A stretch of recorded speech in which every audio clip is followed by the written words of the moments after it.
Welcome back to Mindful Moments with the Sharper Moise Foundation. I am the founder and CEO, of course, Dr. Linda Moise, and we are joined today by my co-host again and board member, Dr. Tequilla Hill, and our guest for today, career-long educator and entrepreneur, Sherrod Camp. Thank you for joining us today. Pleasure to be here. Thank you. So we are going to jump right in. So Sherrod, please tell us what brought you to your chosen profession. Well, I am a bit of a mixed bag. My father is an entrepreneur in both spirit and in a very practical sense his whole life. And my mother is an educator by trade. And perhaps by their modeling, I don't think they've ever given me a direction about my career. But my social calling came early in life, certainly being black my whole life, and being in a place where I was gifted and alone. And so that certainly shaped me getting back into the education realm, but always wanting sort of the autonomy of entrepreneurship and fighting for that, right, in every role that I've had. And I think that sort of has shaped my professional career over the last 15 to 20 years in different areas, right? Becoming a part of some large organizations, doing my own thing, and then sort of finding my space in the middle. And what are some of those roles that you've kind of gone in and out of in the education space? Well, I think the goal was always to affect change. So I realized, from a very direct level, I taught. I wanted to get in there. Where is the problem? And where I lived, the problem was students couldn't read. So I focused my studies and my initial entry into the profession as a literacy-minded educator. I taught an all-boys classroom for 2.5 years before realizing that there was more to my craft than my pre-service program had prepared me for. And so I went and found me a mentor teacher and started building my own repertoire of skills to teach students who needed to be taught in a way that was very successful. But it was at the same time that my leadership skills started to pick up, and I learned what it meant to lead student teams and teacher teams. And so from there, it was like, well, maybe I'll do the administrator thing, thinking that I would be able to increase my level of impact. And in some ways I was. I want to be clear. I was able to do some things at scale as an academy director, as a district coordinator for a very large district here in Georgia. But there were some severe limitations to that impact, and they came with tons of political strings that I was not familiar or even had any desire to negotiate. And so after having done those roles very much inside of the bureaucracy, I struck out on my own to do some professional development and really staff development in Charlotte-Mecklenburg schools. And while I loved the work and I was directly connected to students learning, it's a very competitive industry to get in and stay relevant in a place where implementations are big business. Professional services has taken a huge growth area since the whole reform movement, really since No Child Left Behind. And so very big names are getting into that space, and being able to compete well is something you really have to work at. And I think I found myself struggling between becoming the best businessman and becoming the best educator. I was lucky enough to get into the private sector space where I could do a little bit of both, and certainly align myself with the company that shared some of the same values, and albeit slow, took some of the same steps that I thought we needed to create some equity. And that's sort of how I found the company that I'm serving now in a project management role as with Amplify. So that's kind of where I landed. And I needed some time to build some wealth. And so, I became a part of a company that runs traffic control. Construction is very lucrative. And we were in a place to really do some successful things. And so I keep that role part-time as we build our clientele. and really make our inroads as a blossoming minority company in that space. So at this point, we just sort of make them both work together in tandem as long as I can keep my relationships very strong, and of course, sort of feed my own passion for students. Well, I think we are. This is the best of both worlds at this stage. I'm very lucky. I will be honest with you. I'm very lucky. Sherrod, I'm curious, what has been the mindset that you have adopted to manage both the challenges and sweet victories navigating in the industries that you're a part of? I think I wanted you to repeat because my first instance was to say I don't think I actively adopted mindsets. I'd be taking way too much credit for my self awareness if I did. Um, to be completely No, transparent, right? okay. I would love to say that I was at the forefront of really setting myself up, but by a lot of grace, I guess I suppose the opportunity that things were there even if I couldn't see them. That mindset that says this isn't the end, right? Is part of that quote to say it'll be okay in the end. If it's not okay, it's not the Mm-hmm. end. You know, Mm-hmm. because there have been some very long roads that didn't look anything like I had anticipated, and ended either abruptly or with very little fizzle that turned out to be a stepping stone to something greater.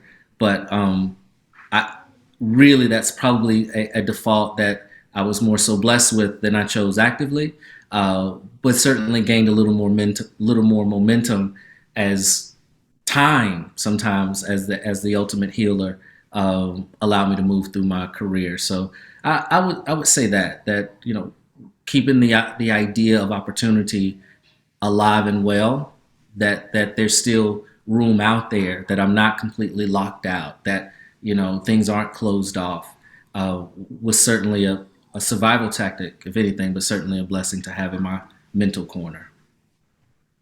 Thank you. So, what keeps you passionately committed to your current role? I know you mentioned two roles right now as an entrepreneur with the air traffic control, and I think you're VP there as well as your project manager role right now with the current company that you're working for. So, what keeps you passionate with both of Mm. those roles?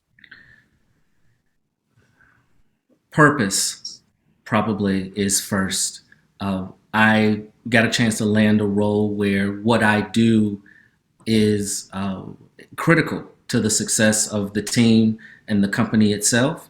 That value and perhaps even that pressure feels good. I feel belonging to that role, and I'll have to say after honing some skills and making some errors over the last 15 years, I'm in a place in these two positions where I'm suited to what they're asking me to do. I have been in jobs where I jumped in just a little bit before I was ready and I paid the cost for it. And I've also been in jobs where I was completely overqualified, bored, and not feeling valued.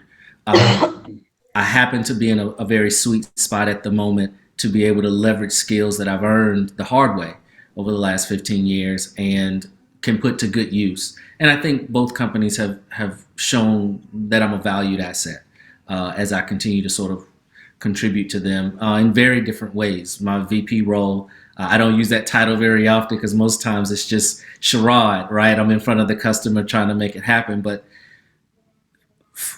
finessing and securing and nurturing relationships in an industry where we are certainly the minority and sought after. They're looking for highly qualified traffic control companies is a place where we've been able to really show ourselves as a stand up push forward company, and I've been able to contribute to that, and it's been a blessing. And then in the project management realm, my hands are in everything. I kind of like that a little bit, right? I get to help things move in order, and I don't need nor want to be in charge. I just want us to make moves and be successful, and that's been rewarding. Even in its short bursts, it's been a rewarding process. So, how do you stay well mentally and physically when you reach those brick walls, those highs, those lows in those roles that you have, or in life in general? Huge, huge. It's the critical three. Um, I don't know that it's written anywhere, and I don't know if it's in someone's book, but in my life, there are three things I need to accomplish from the time I wake up to the time I go to sleep. And they're not always the same three things, but if you're listening and if I'm listening and I hit those three things, everything else you'll get another shot at. And the thing about the way my life has worked is, yeah, all things on your checklist are not created equal. I've learned that the hard way, right? I can do 17 of the wrong things and still feel unfulfilled at the end of my day. But if I just get the three things right, even though my list is still 40 something items long, I can go to sleep, I can get up, and I can hit it again. I think continually one of those things is a little bit of self-care in either exercise or space away. I don't mean you have to hit the gym, but it has to be your time. It has to be yours and what you do with it. That has been an anchor for me. And being able to show up in my household, present. And what that means is when I'm home, I'm actually home. You know, even if it's only an hour, it's the full hour, and it's my family's, and that complete break has been really important. But yeah, so I narrow it down to maybe three, sometimes five. Just those before you go to sleep allows me to get a good sleep and wake up and do it again without the exhaustion, I think, and stress of yesterday's issues. Sherrod, like as you're talking, it's so interesting because, Linda and I try to tweak questions, as we think is going to fit for, each participant. And it's so interesting. I'd never met you. I didn't know anything about you. But the question that I pose is what you're actually giving me, which is like straight up authenticity. And it's interesting because I think that in our time, we are more open to doing one thing. We have many skills, gifts, and talents. And I love that you're a great example of you don't have to be one thing. You can use and flex all of your gifts the way you want to. So that leads me to my next question, which is, how do you bring your authentic self into your profession, into your businesses?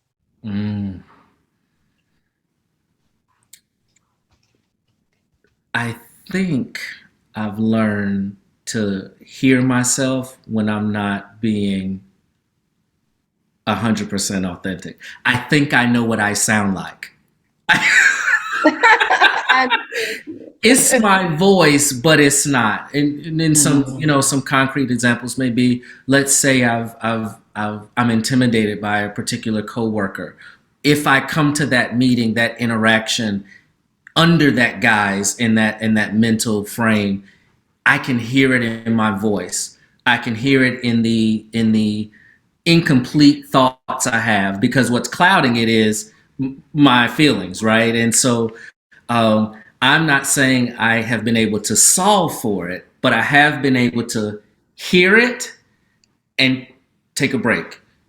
And sometimes I still muddle through. A lot of times there's enough space for me to do something different.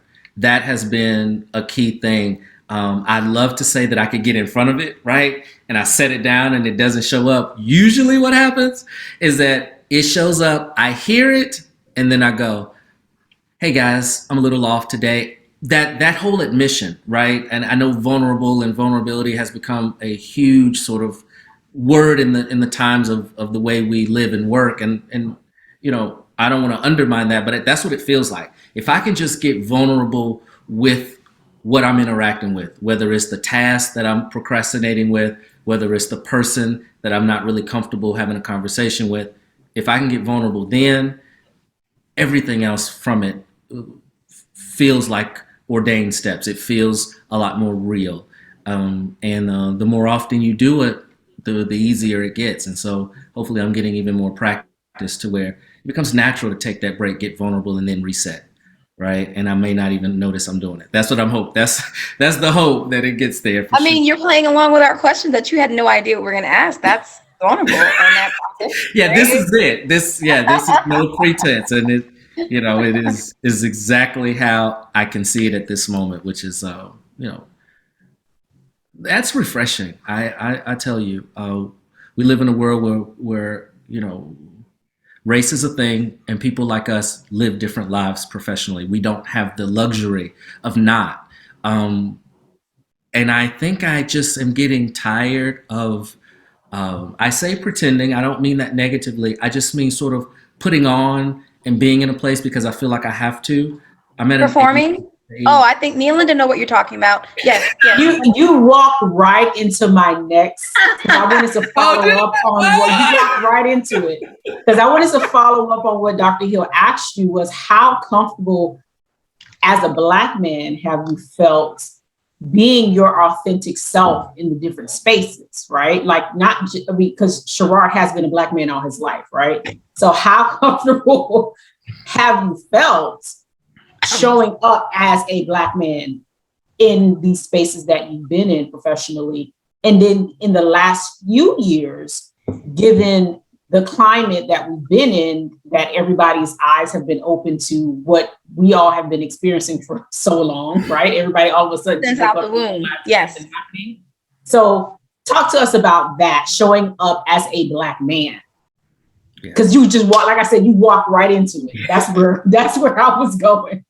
And of course, I am talking to the whole choir here as Black women. It doesn't ever get easier, and you don't ever have to not stand alone at some point. I am getting more comfortable being my whole self by myself, and that's yes, that's physically, but I also mean like intellectually. I mean standing apart because I don't see the world the way my 5 white colleagues do. I'm not disagreeable. I just don't stand where you stand. And being okay with that now at my age, at my stage, is a good place to be. And so over the years, I struggled with it tremendously. I am in a constant state of rage, partly because I'm an excitable individual. I live strong. I love hard. And so when I'm upset, I'm really upset. And to feel jaded, to feel cut off, to feel undermined, to feel undervalued in these sort of death of a thousand cuts kind of ways in our careers and in our professions and in the general society, I'm angry most of the time for these nicks and cuts because after a while they bleed and they bleed and they bleed, and I'm exhausted from all of those. And so what's happening now is I hear that you see a little bit now. I'm not impressed that you are now feeling hurt and guilty or whatever you feel. I'm just keep it moving and do what you say you're gonna do on all those commercials. And when you are doing those things, we'll just sit down and I'll look just like I look now. I'm past praise. I'm past, and even people in my inner circle, we don't agree about the intensity I have around these issues and how I'm not giving them an inch. They owe us the entire football field. I'm not interested in like praising their 5 seconds of understanding. And now I just don't mind that I'm the only one that feels that way. I think I used to mind. I just don't mind so much, and I can sit and have those conversations. You're in good company, Sherrod. Oh, it was. Yeah. So that's what it feels like. It is still lonely at times, but I'm okay being alone, and I'm not. Right. I get to meet other professionals like you all, and I hear you and I see you, and I know you hear me and see me, even though we don't get to always work at the same company. We don't get to be on the same work teams. That part allows me to continue to do what I do without shame, because I've always been Black, but I have not always been Black in myself, because I thought I had some things I had to fit myself into, right? Some things I couldn't be. There are people who didn't get the best of me because it wasn't in the plan of their okayness. And those were the times. It didn't even matter how much money I was making. It didn't even matter what the job was. I couldn't be me, and so I suffered. Luckily not super long, but I did. And I would never go back. I can guarantee you that.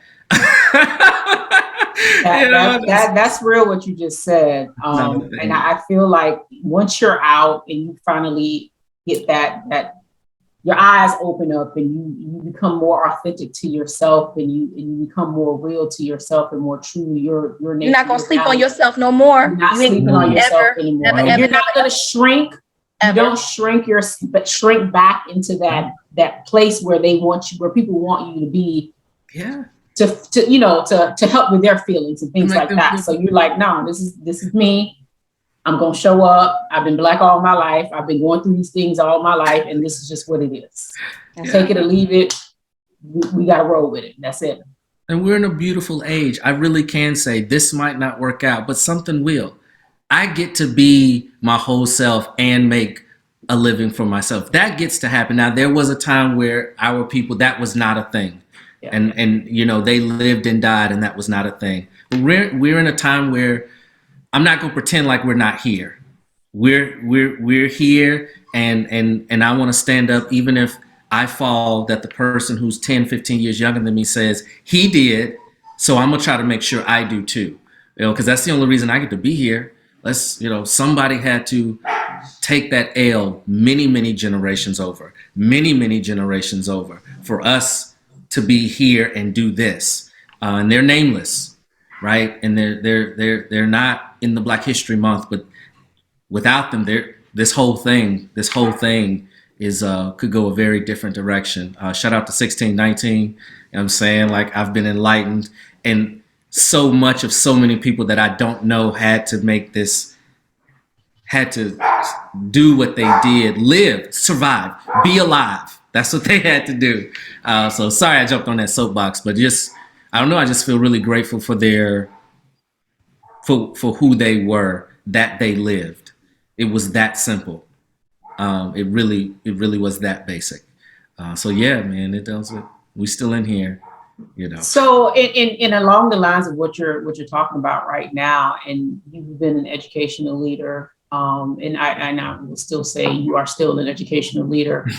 How have you created an environment of inclusion and nurturance for those Black and brown boys that were under your leadership at that time? You know, letting them be able to say, this is me. I don't have to shrink myself to fit into any boxes that society says that I need to shrink in.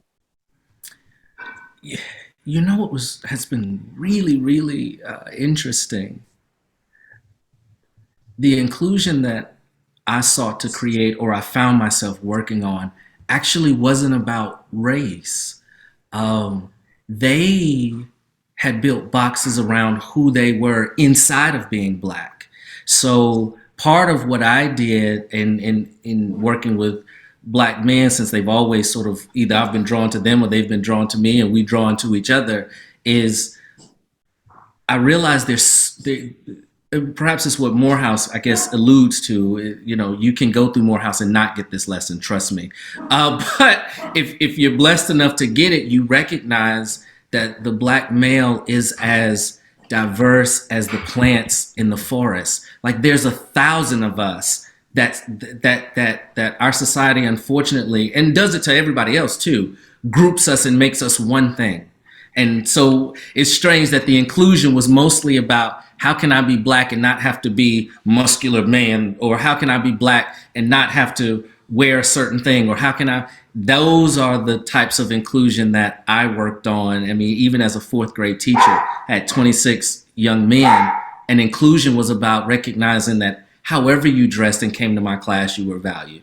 However you decided to say or use accents, because I did have folks that, I'm from the South, but folks that were not from the South. Though that was a very strange revelation for me, that the inclusion I was teaching wasn't necessarily that you get to be Black in a white space, but that you get to be Black in your Black space. Like, and maybe, just maybe, that ownership of your smaller space helped you deserve the ownership of a larger space. That would be my hope for those young men. And I thought that was very interesting, that our shades of Black are not monolith. I know I hear that in the politics. You know, we're not a monolith, and that's true. But like, I really got to see that, and that's that became my charge, right? Help you belong as you are, not necessarily in a white world, but in the world that you're in. I didn't realize, and I'm gonna stop after this. The kids recognize their economic situation much earlier than I think adults give them credit for. And I had kids who thought things about themselves way younger than they should have. In my classroom, where all of us have economic struggles, within the low economic struggles, there were tears. That that that blew my mind and became a charge. That equality and equity meant belonging at every level inside of whatever space you were in. So yeah, those hit me hard, and that's kind of what I tried to focus on. Yeah, that's kind of what I tried to focus on. And I think that you made a good point of like how there's layers to accepting yourself. There's layers that we as a community, a Black community, have within our community. Then you have to deal with all of the layers within our community and then deal with the layers outside of the community.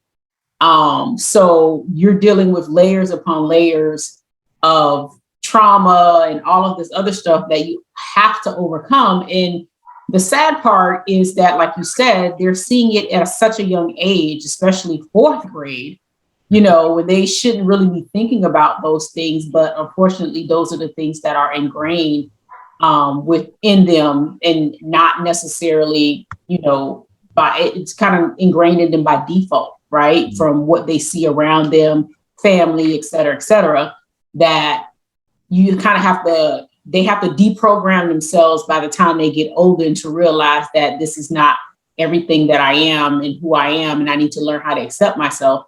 So it's important. I think like some of the work that we are looking to do here with the foundation is kind of break that at that young age, so that they're not 35 and 40 just figuring out how to show up for their authentic self, because they've been programmed at such a young age. Yeah. To kind of look at parts of themselves and say, hey, I don't like this part of myself because society deems that I'm not worthy. Yeah. Yeah. And Sherrod, you strike me as the type of human that has come to understand the truth, like the truth of yourself. So I'm curious, if you were to go back in time and meet the 16-year-old version of you, what wisdom would you say to yourself if you can go back in time at 16? And I said 16 for a reason. Yeah. At 16, I would just say, slow down and see what's happening around you. And if I was willing to listen but didn't understand, I would say, let's go look and see. Like, let's just stop right here. Watch your football practice for a minute. Watch your white coaches and your Black players. Watch what your administration does and doesn't do. Just watch. I think I missed a lot of that, and I would want me to see that. I have always wanted my people to be and feel successful. I didn't understand the scale of society system. I was completely unaware. I was pro Black History Month. I did not understand the scale. I would have asked myself to just slow down and watch what's going on. And for my own personal life, I think I would have wanted me to find a mentor and just follow that person around. I need you to see how big the world is. And right now you don't have the means to do that. And that's what I would have wanted to give myself then. And I don't know what choices I would have made after the fact. But I think it changes when your world is bigger than what you are doing day to day. So yeah, That's probably what I would have wanted for me back at 16, or would have asked, or probably would have just arranged it, right? Because I don't trust you to get undone on your own. So go see him at 3:00 and don't leave till 6:30, and you do what he say while you there. Yeah, those are two things that stick out to me as advice, or things I would have wanted someone, myself, to tell myself to do or be.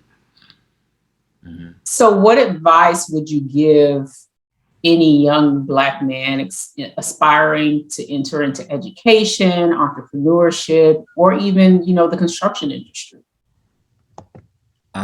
Public education, don't. And I mean that. It is a system. It's a system designed to support our economic structure. It wasn't built for us, and we'll go through it. And it's doubtful, but maybe you'll get a professor that looks like you. Maybe you won't. I'm okay that you never get a Black teacher. If you want to affect change in education, there are avenues that are much more impactful, much more direct. I think we're in a wealth reclaiming age of our race. I want that young person to go find something they like or they're willing to learn.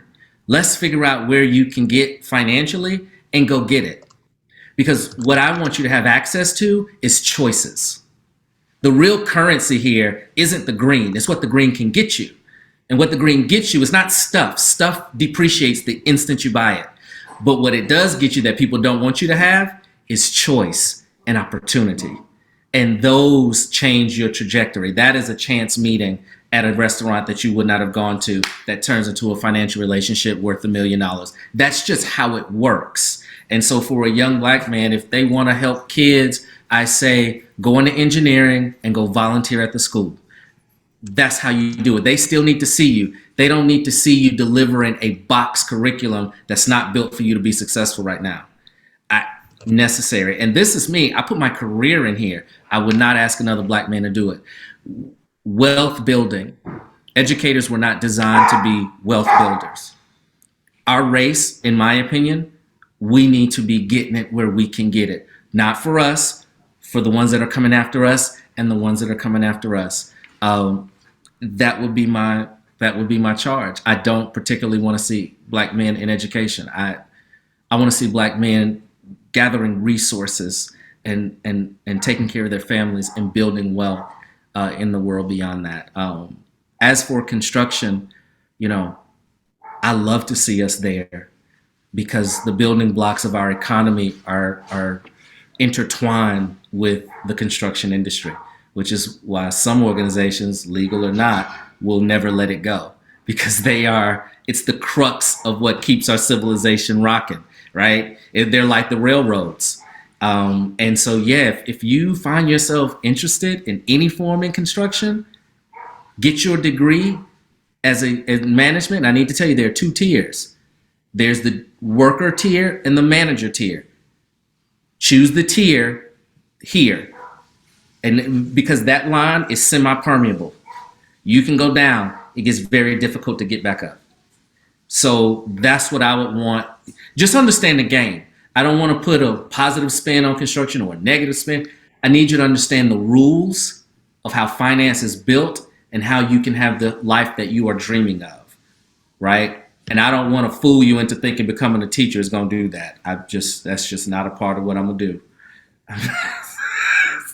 Unless you are independently wealthy or your partner in life is going to float your passion, that's not where you need to be.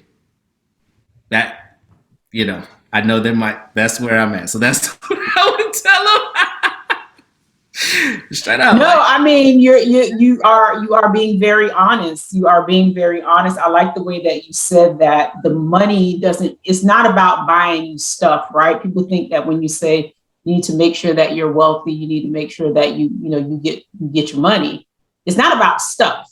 The money allows you the freedom. Mm-hmm. to do the things that you want to do. You don't have to worry about whether or not I have money to pay my bills, whether or not I have to I'm living paycheck to paycheck, or I'm waiting on my tax return in order for me to do the X, Y, and Z. Most people that got money, they're like, tax season, I'm waiting to April, whatever, to file these taxes because I know I owe the government some money. Okay. Take my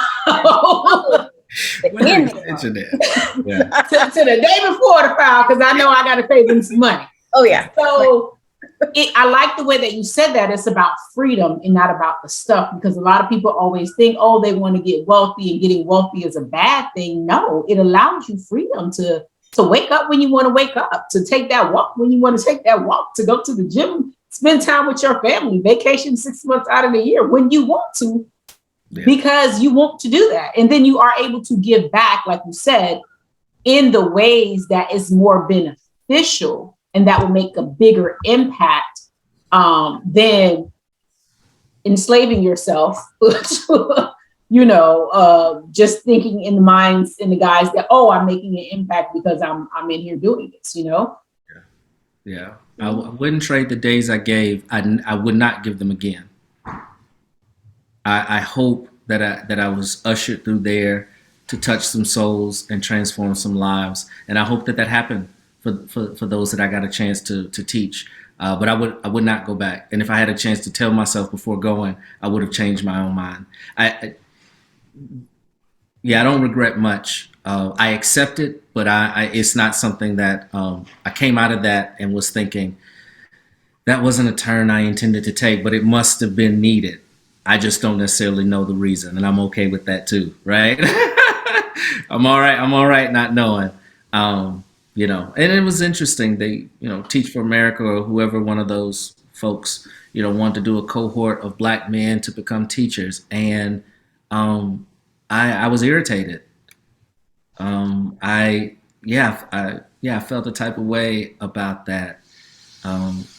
It seemed to serve their purpose, not the purpose of the men that are standing there. That's still a ploy for you. That's still for you, because what are they doing for their families on $40,000 and bare benefits?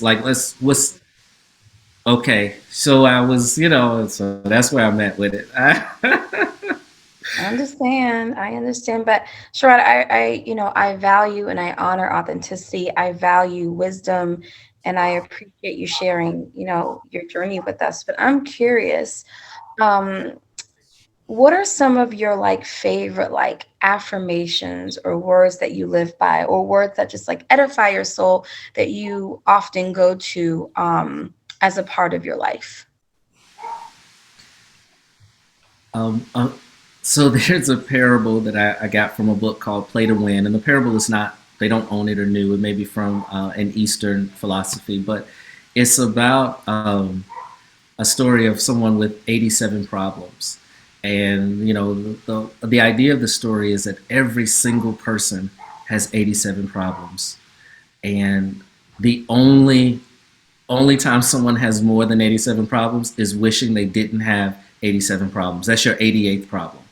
And for some reason that rings rather true for me when dismantling what should be, right? Or what shouldn't be for me. And so I use that story to remind myself, just don't make that a problem for yourself. Yes, you have 87. Don't make your 88th problem, right? And that has allowed me to stay in front of things that I have to deal with that I don't like and tackle them. Because the one problem I think that keeps people from solving those is wishing they weren't there. That problem of wishing you didn't have the problem is what's keeping you from solving it. That has been a breakthrough for me. It was not that way for a lot of my professional life. I should be a principal by now. I should be making this much money by now. They shouldn't have done it. And that single problem kept all the rest of my problems. So that was certainly one of them. Another one is I am a proponent of the power of now, and mostly about sort of not taking myself too seriously. I think a bunch of things. Actually, no. More accurately, a bunch of things come thinking to me. I love it. That in no way means I have to own them, right? Or even fight them. Let me be clear. So to own them is to simply think that they're yours because they came to you. And that's not necessarily true. I don't actually think about a whole lot, but tons of thoughts come to me, right? And the other part is when you fight a thought, ironically enough, it seems to like strangle you, right? So the more you try to like fight a thought off, it just like centers itself right in the middle of what you're trying to do. And so I just don't take myself that seriously. You know, yeah, that has been helpful. You know, I allow myself to think some things, and I don't necessarily have to do nothing with it right away. I might, but I'll have to. Those would be, I guess, the two. As you can tell, I'm pretty cerebral, right? I live up here, and in here, but I live up here a lot, and I think having those two hacks, those two reminders, allow me to use myself a little more effectively in the world, right? And show up without them sort of clouding what I'd like to do and be for my job and my family and stuff. So You just woke up another question to me. I'm sorry, Linda. but Go ahead. I was gonna make a comment. Go ahead. You know, I'm super curious about the experiences in your life that you choose to invite and the experiences in your life that you choose not to partake in. Since you're cerebral and we can talk on that level, I'm Yeah. curious about the intentions, about the experiences that you are purposely trying to influence which way and be in the world currently. The word connection rings true for me. Uh-huh. That is I don't know if I don't know how much the outside society has played a part. I'm sure it does, right? I try not to judge to what extent, but like it's important for me at a gut level at this stage in my life to connect with folks, and this is with or without their names. This is with or without our commonalities, but just connect. And maybe we're not even sure what that's going to look like, right? I have a wonderful playing field. I use the gym as a thing. We all happen to be there for the gym, but you'll be surprised. Most people are not at the gym to use the exercise equipment. But Yes. in that experience though, I have met some really wonderful people on the other side of the political aisle, people on the other side of the financial aisle, people on the other side, people I would otherwise never run into, or if I did we might have a problem.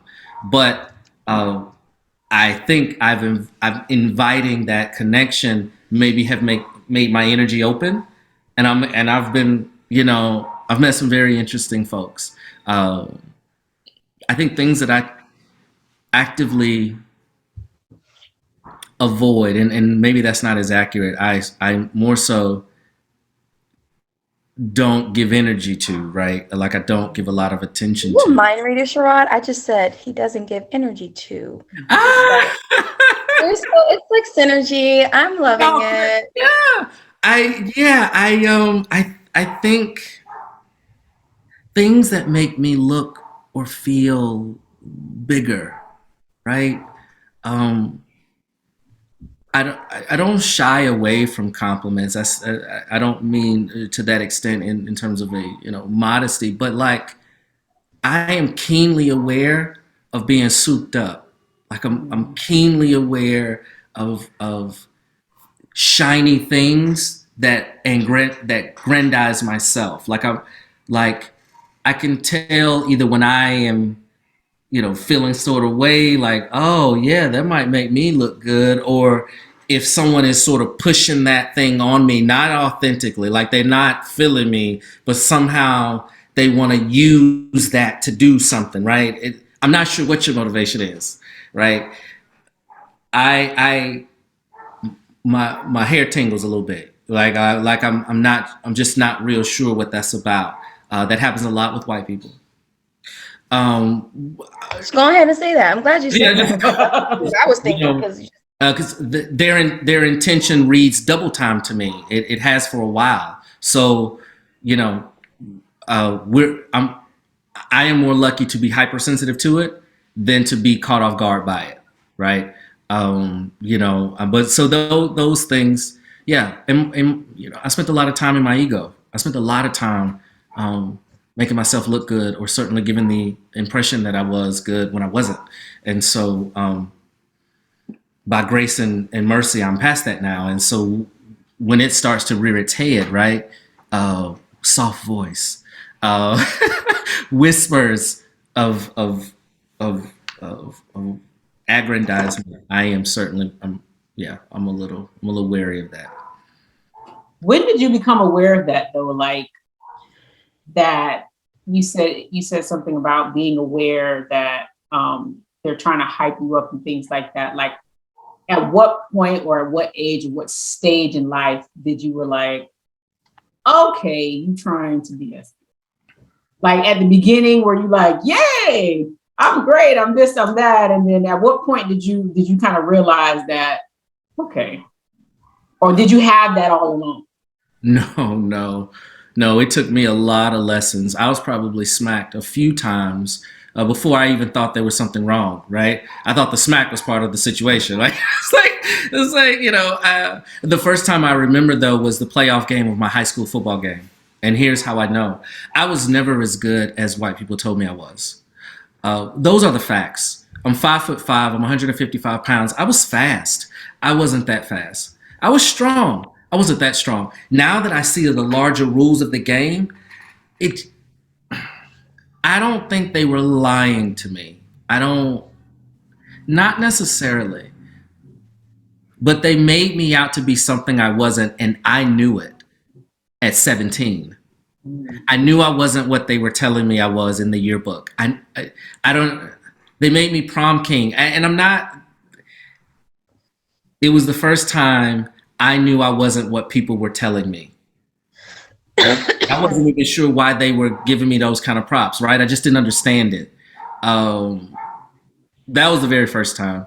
I think anytime someone talks out of one side and they do nothing, it reconfirms their intention, right? And I have been told a bunch of things about my performance and what I can do, except when it came to actually meet those obligations in employment or in promotion, they did not show up. And the people who held those decisions happened to be not like me, right? That's just how it failed. That's just how it failed. And so I started to recognize that what people say can mean something, can be something than what actually comes out of their mouth. And that's what became true to me. Now, I'm a man of a lot of words, as you can tell. I also found that this can be used for not good things. That I can make someone feel something that's not true and authentic. And I'm not, proud of that, but I have experienced and used that in the wrong way. And I don't want to do, that's also done. I can officially check that off too. And so, and it's a long time coming. I've been working since I was 15. And yeah, I mean, it's been a long time. So it's not, I don't know that it was something I worked my way into. I just woke up to awareness and made a decision I wasn't going back. and prayed God forgive me for transgressions. Because that's all I can do. I still remember the guy I picked on in third grade. His name was Philip Dupree. 100% of a guy. And I took advantage of his trust. I remember that now. I was 9. So yeah, there's some things, Well, it's nice to see that you evolved and you use your powers for good now. Got a shot. Yeah. it's been good. It's been good. So at the end of your journey on this physical earth, when you're 89, 90 with your girls. 105, you mean? I'm sorry. Yes. Sorry. Well, no, he can reflect. I want him to reflect at 89, 90. Okay. I don't want him to go nowhere yet. Okay. Now, he can reflect at 89, 90 with the girls. What do you want your legacy to be? And not just professionally, in life. What do you want that legacy to be? Essentially, it only means something that it lives in the people I love, right? So I'm just not concerned outside of those. And so, my legacy for my daughter and my wife and my, surviving family and is that I made good on my talents that I gave freely, that I saw value in them specifically. And I'm a happy man. That's it, and that's all. The rest of it will be lists that people can write about or not, remember or forget. It will not matter to me because I'll be dead. So, but no, it all 105, 110. Right. Listen. I might opt to check out before it's officially time. Like, oh, good run. I'm out. Dr. Kevorkian. No, do they even do that anymore? I don't know. Yeah, that's important. That those are important to me, right? And say, man, he lived with us, and yes, lived for us, but also lived with us. Like he was a part of my life. That's what I would like to live on in the memories of those that know me. Awesome. Well, those were all of our questions. You survived. No, you listen. You guys brought your shovels today. That was pay dirt. Let me just put in here real fast. No, it was enlightening, and your questions, if I may say, are extremely. They dig in a way that is really revealing. I think as an answerer, like I'm coming to myself about a few things as I'm answering you about what you're asking. Like, yeah, I do think that. That is who I am. I love it. So yeah, you guys stay in the pocket with those. They were great questions, and I think I got as much out as I hopefully gave to you all. And just in sorting through myself, right? As I try to give you what's really here and here. So thank you. Yeah. Thank you so much for joining us. We appreciate you taking the time and showing up as your authentic self and sharing with our audience your journey and your life and your hopes and your dreams for yourself and your family as well. So we do definitely appreciate you taking that time with us. Oh, sure. It was a pleasure. Thank you, ladies. Thank you both. Continue doing the work. We appreciate you, and that those that don't know get the benefit of what you do. So yes, please keep it up. All right. Awesome. And we'll see you guys next time. All right. Thanks, guys. Bye-bye.